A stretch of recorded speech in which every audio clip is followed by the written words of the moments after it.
मैंने यहाँ आने में बहुत देर कर दी, कहीं चुड़ैल नाराज ना हो जाए। हरिया अनाज की बोरियां वहां रख के जैसे ही जाने लगता है, तभी उसे किसी के आने की आवाज सुनाई देती है। हरिया एक कोने में छुपकर अंदर देखने लगता है। चुड़ैल वहां आती है।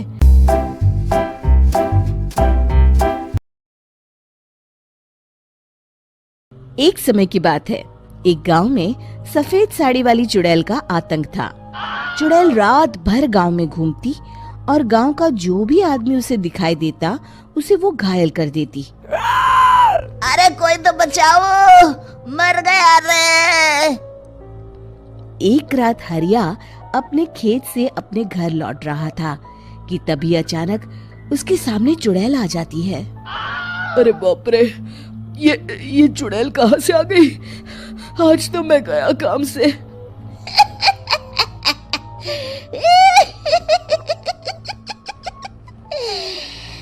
आज मुझे मेरा शिकार मिल गया। अरे चुड़ैल दीदी, मुझे छोड़ दो।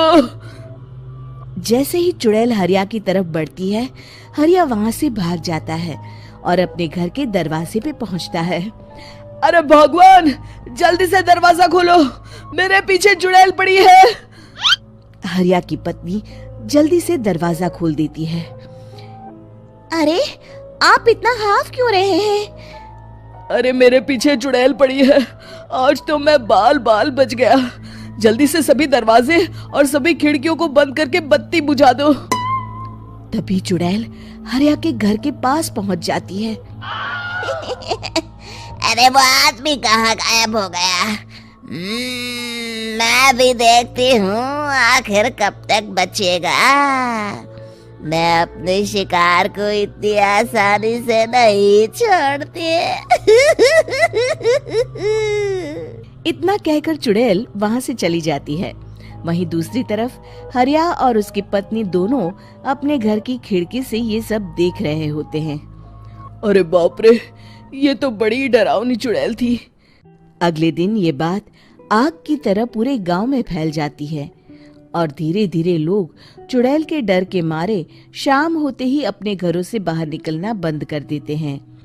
कुछ दिनों के बाद भाई, मैंने तो इस चुड़ैल के डर के मारे रात को अपने खेतों को पानी देना बंद कर दिया है। कहीं मेरी फसल सूख गई तो मैं तो कहीं का नहीं रहूंगा। साहूकार का कर्जा कैसे चुकाऊंगा? अरे भाई, पूरे गांव वालों का यही हाल है। पता नहीं ये चुड़ैल हमारे गांव में कहां से आ गई। फिर एक दिन गांव के पास वाली नदी के किनारे एक बहुत बड़े तांत्रिक के आने की बात कुछ गांव वालों को पता चलती है। वो लोग जाके ये बात गांव के मुखिया को बताते हैं। मुखिया जी, नदी के किनारे एक बहुत ही पहुंचे हुए तांत्रिक बाबा आए हैं। हमें उनसे मदद मांगनी चाहिए। मैंने सुना है वो बड़े बड़े भूतों और चुड़ैलों को अपने वश में कर लेते हैं। मुखिया जी सभी गांव वालों को लेकर उस तांत्रिक के पास पहुंच जाते हैं। ओम फट स्वाहा, ओम फट स्वाहा। तभी तांत्रिक अपनी बंद आंखों को खोलकर कहता है, क्या बात है, तुम सब लोग यहाँ क्यों आए हो? मुखिया जी उस तांत्रिक को सारी बात बता देते हैं। अच्छा, तो ये बात है। और तांत्रिक अपनी आंखों को बंद कर लेता है। मैं देख रहा हूँ तुम्हारे पूर्वजों ने बहुत पाप किए थे, जिससे ये गांव अब श्रापित हो चुका है। उसी के फल स्वरूप तुम्हारे गांव में चुड़ैल आई है। ये चुड़ैल बहुत खतरनाक है, ये किसी को नहीं छोड़ेगी। हे भगवान, मर गए रे, अब क्या होगा? तभी गांव के मुखिया जी कहते हैं, बाबा, इस चुड़ैल से हम सबको बचा लीजिए, कोई तो उपाय होगा। इसका सिर्फ एक ही उपाय है। सभी गांव वालों को बारी बारी हर दिन अपनी आधी फसल उस पहाड़ी के ऊपर बनी काली गुफा में छोड़ के आनी होगी। तभी उस चुड़ैल की भूख मिटेगी और श्राप का प्रभाव खत्म हो जाएगा और तुम सब जिंदा बच जाओगे। सभी गांव वाले उस तांत्रिक की बात को मान लेते हैं और वहां से चले जाते हैं। फिर अगले दिन से रोज उस गांव के लोग बारी बारी से अपनी आधी फसल उस काली गुफा के पास जाकर रखाते। कुछ दिनों बाद हरिया की बारी आती है। बाप रे, आज तो मेरी बारी है उस काली गुफा में जाने की। क्या करूं, वो तो बड़ी खतरनाक चुड़ैल है। मेरे तो हाथ पैर कांप रहे हैं। फिर हरिया डरते डरते अनाज की बोरियां अपनी बैलगाड़ी में लाद देता है। तभी हरिया की पत्नी उससे कहती है, देखो जी, संभल के जाना और किसी भी हालत में शाम होने से पहले वापस आ जाना। उस चुड़ैल का कोई भरोसा नहीं है जी। हरिया बैलगाड़ी में बैठते हुए कहता है, भगवान, मैं क्या वापस आऊंगा। लगता है अब तो मेरी खबर ही आएगी। इतना कहकर हरिया वहां से चला जाता है। रास्ते में जंगल से गुजरते हुए हरिया की बैलगाड़ी का एक चक्का बड़े गड्ढे में फंस जाता है। हे भगवान, अब ये क्या मुसीबत है। हरिया नीचे उतर के पूरी ताकत से अपनी बैलगाड़ी को गड्ढे से निकालने की कोशिश करता है। बहुत देर मेहनत करने के बाद हरिया की बैलगाड़ी उस गड्ढे से बाहर निकल जाती है। हे भगवान, अब तो शाम होने वाली है। आज तो मैं गया काम से। जैसे तैसे हरिया काली गुफा में पहुंच जाता है। अरे मर गया रे, यहाँ तो चारों तरफ डरावना माहौल है। मैंने यहाँ आने में बहुत देर कर दी, कहीं चुड़ैल नाराज ना हो जाए।